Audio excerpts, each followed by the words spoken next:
আজ থেকে শুরু হচ্ছে উয়েফা চ্যাম্পিয়ন্স লিগের শেষ 16 লড়াই। প্রথম দিনেই মাঠে নামছে দুই জায়ান্ট বার্সেলোনা ও বায়ার্ন মিউনিখ।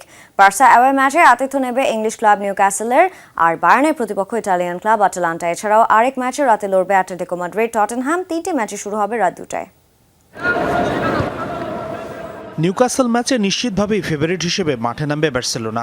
কাগজ কলমের শক্তি, ফর্ম সবকিছুর বিচারে এগিয়ে হ্যান্সি ফ্লিকের দল। বার্সেলোনার মূল শক্তি আক্রমণ, হাইব্যাক ডিফেন্স লাইনে দুই উইঙ্গার ইয়ামাল আর রাফিনিয়া আক্রমণের পরশা সাজাবে কাতালান ক্লাবটির হয়ে।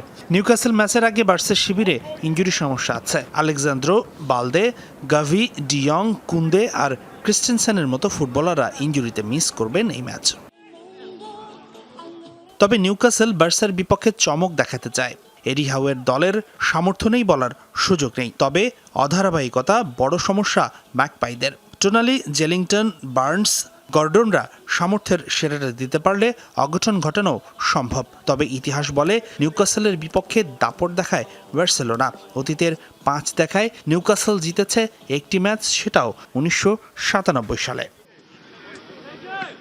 রাতে আরেক ম্যাচও হবে স্পেন আর ইতালির ক্লাবের লড়াই। অ্যাটলেটিকো মাদ্রিদ আর টটেনহামের লড়াইয়ে এগিয়ে থাকবে সিমিওনির দল। অ্যাটলেটিকোর ট্রেডমার্ক ডিফেন্সিভ আর কাউন্টার অ্যাটাক নির্ভর ফুটবল দেখা যাবে এই ম্যাচেও। লা লিগায় 3 নম্বরে থাকা দলটি আছে বেশ ভালো ছন্দে। প্রথম লেগ ঘরের মাঠে হওয়ায় দর্শক এবং জুলিয়ান আলভারেস, আলেকজান্ডার সলরদ আর গ্রিজম্যানদের নিয়ে গড়া আক্রমণ ভাগ দলটির সবচেয়ে বড় শক্তি। অন্যদিকে লিগে খুব খারাপ সময় পার করলেও চ্যাম্পিয়ন্স লিগে আবার ভিন্ন মেরুতে টটেনহাম। এবারের চ্যাম্পিয়ন্স লিগে তারা বেশ ধারাবাহিক, সরাসরি জায়গা করে নিয়েছে শেষ 16তে।